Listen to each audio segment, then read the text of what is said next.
Korupsi di masa bencana bisa dihukum mati. Jangan sampai ini Pak Jokowi ditipu sama anak kecil.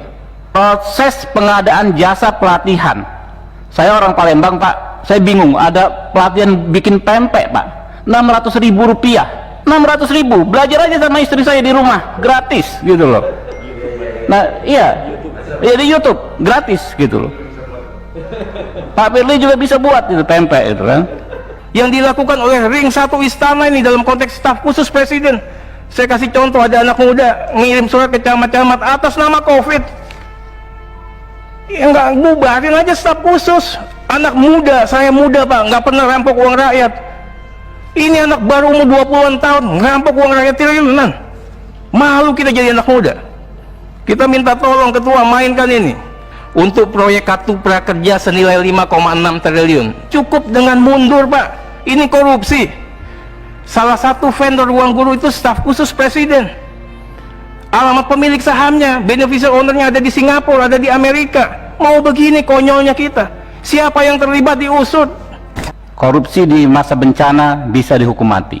Soal kartu prakerja tadi kurang detail ya.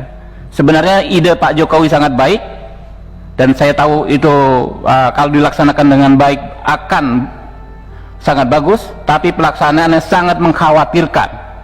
Jangan sampai ini Pak Jokowi ditipu sama anak kecil. Ada dua aspek yang harus Bapak awasi ya dalam konteks tipikor ini. Yang pertama, proses pengadaan jasa pelatihan. Saya orang Palembang Pak, saya bingung, ada pelatihan bikin pempek Pak, 600.000 rupiah. Itu kan ada e-katalog. Kalau misalnya Bapak usut pengadaan traktor, Bapak bisa usut ya kan harga di toko A, toko B dengan spesifikasi yang sama. Pempek ya gitu-gitu aja Pak. Iya kan? Kapal selam, lenjer ya kan, 600.000, belajar aja sama istri saya di rumah, gratis gitu loh. Nah iya, di YouTube gratis gitu loh. Pak Firly juga bisa buat itu pempek itu kan. KPK harus tampil. Saya nggak bicara ruang guru kecilan itu. Ini yang gede-gede seperti ini. Apa sudah gawat sekali ketua? Harus kita buat perpu. Kebutuhannya begitu mendesakkah? Apa gunanya menteri, pejabat negara kalau begitu? Di saat keadaan genting lepas tangan pada ketakutan, nggak mau minta tolong, minta imunitas. Kasihan ini Pak Jokowi. Nggak ada yang mau berani ngambil kebijakan, nggak ada yang mau pasang badan, tapi minta fasilitas. Bahkan sekarang mau kerja minta imunitas. Ketua, saya minta betul bagaimana strategi dan pembiayaan serta postur. Tadi ketua katakan 405T untuk kesehatan, 75T untuk kesehatan Pak. Yang lainnya nggak tahu. 110 untuk pemulihan dikasih ke siapa? Negara mau pinjam 1.000 triliun Pak. Untuk apa? Jangan-jangan dengan perpu bisa jadi kekuasaan baru di atas kekuasaan presiden. Nggak usah pakai kampanye lagi nih, ada orang lagi jadi jagoan Pak. Bisa jadi presiden 2024 dengan modal perpu. Pak Ketua, saya ingin katakan kita harus jaga Pak Jokowi jangan sampai beliau tersandra. Yang bawa mobil orang nanti dia yang tanggung jawab kalau nabrak. Bahasa sederhananya begitu. Jangan sampai juga ada desain besar Ketua. Jangan sampai ada kooptasi kekuasaan pemerintah yang berkuasa saat ini atas nama undang-undang. Ketua harus jaga juga ini dalam aspek pencegahan. Saya ingin katakan DPR bukannya tidak tahu, DPR bukannya tidak mengerti, bukannya DPR bodoh. Tapi kita katakan DPR bersabar. Mau sampai mana langkah mainnya ini? Kami mau KPK ini proaktif, menjaga dan melindungi pemerintahan yang sah, memberikan masukan, rekomendasi terkait dengan kebijakan-kebijakan yang anomali dan menyimpang. Di negara mana saja Ketua, infokan ke kami, ada COVID tapi tiba-tiba dibuat perpu seperti ini. Ini Ketua nggak usah repot-repot ngurusin yang kayak gitu. Ini di hulunya dulu dimainkan. Kita bukannya nggak tahu ini mainan siapa, desain siapa, siapa yang diuntungkan Ketua. Beneficial owner dari semua ini kan kami juga tahu. Praktek kotor PJB, obat, alkes dan APD untuk BUMN dan di luar BUMN. Saya udah katakan ini berkali-kali, mafia obat nih nggak hanya dari dulu sudah Pak. Harga obat 1 rupiah jadi 1.000 perak, alasan generik. Bisa juga 10.000. Nah kemudian juga mafia farmasinya dong Ketua. 90% saat ini obat berasal dari luar negeri bahan bakunya. Kok bodoh sekali kita, Ketua. Ini desain besar perusahaan farmasi, Pak. Ini yang harus diangkat. Bagaimana juga Alkes masih import sebagian besar, padahal kita bisa, Pindad juga bisa. KPK harus bisa mengingatkan negara dalam konteks pencegahan. Kita harus berdaulat. Bagaimana BUMN harus menjadi frontier, tapi BUMN-nya benar. Jangan sampai kita terjebak sama short term policy yang ujung-ujungnya duit, ujung-ujungnya proyek, sehingga memakmurkan para trader dan menjaga kekuasaan para mafia. Berikut, Ketua, ini saya pikir mewakili teman-teman, Ketua, mengenai SE Bansos, SE 11 2020. Oke, apresiasi terkait dengan DTKS.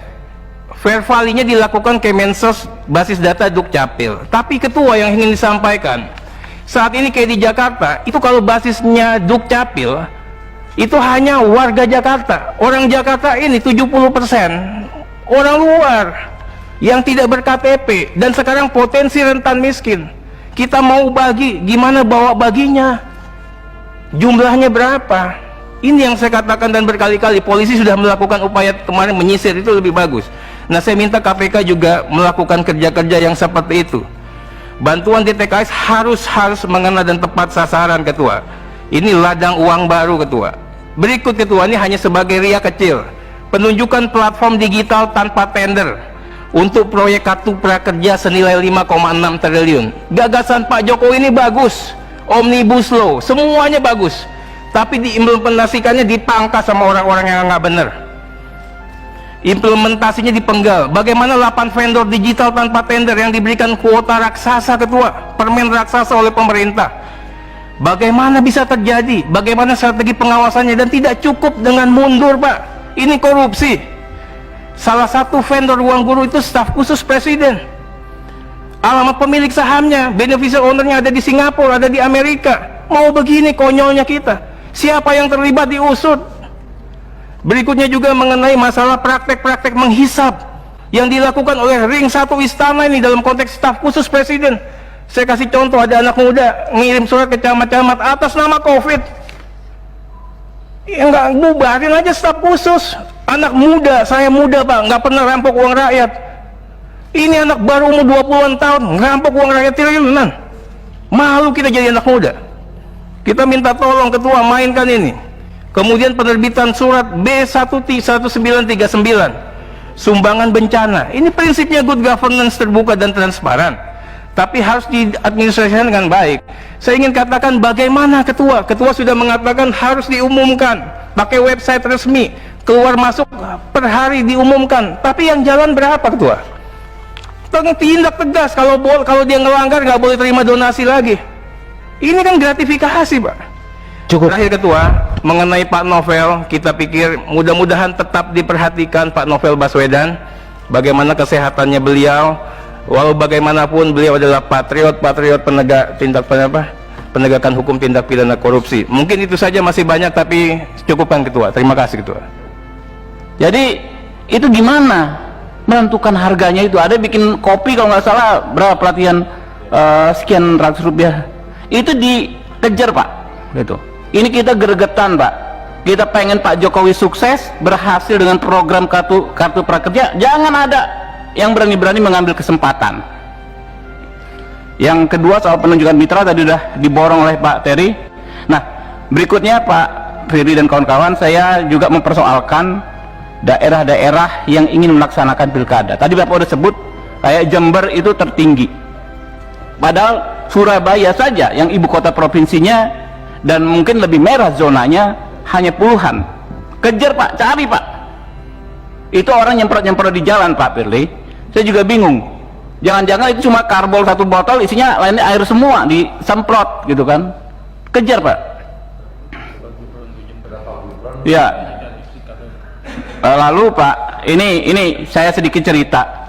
Kemarin kita ada Satgas Covid DPR pakai duit pribadi, karena teman kita Pak Dasko sembuh karena obat herbal tertentu, kita beli, kita bagikan gratis. Tapi reaksinya luar biasa. Saya pikir ini normal, tetapi ketika saya analisa, saya khawatir nih ada orang-orang yang takut kehilangan lapak. Jadi tidak semua orang memandang kasus COVID ini dari sentimen kemanusiaan saja. Banyak yang memandang ini sebagai bisnis, ajang mengambil keuntungan, dan takutnya bersifat koruptif karena di suasana yang pandemik begini. Nah, disitulah kita berharap pada KPK. Saat ini Pak, sebetulnya institusi yang paling bisa punya peranan besar ya, penjaga negara ini dari korupsi dari pandemi ini hanya KPK. Disampaikan Pak Terry tadi betul ya, KPK nggak ada anggaran dan lain sebagainya dapat dari COVID ini dan lain sebagainya, nggak ada vested of interest.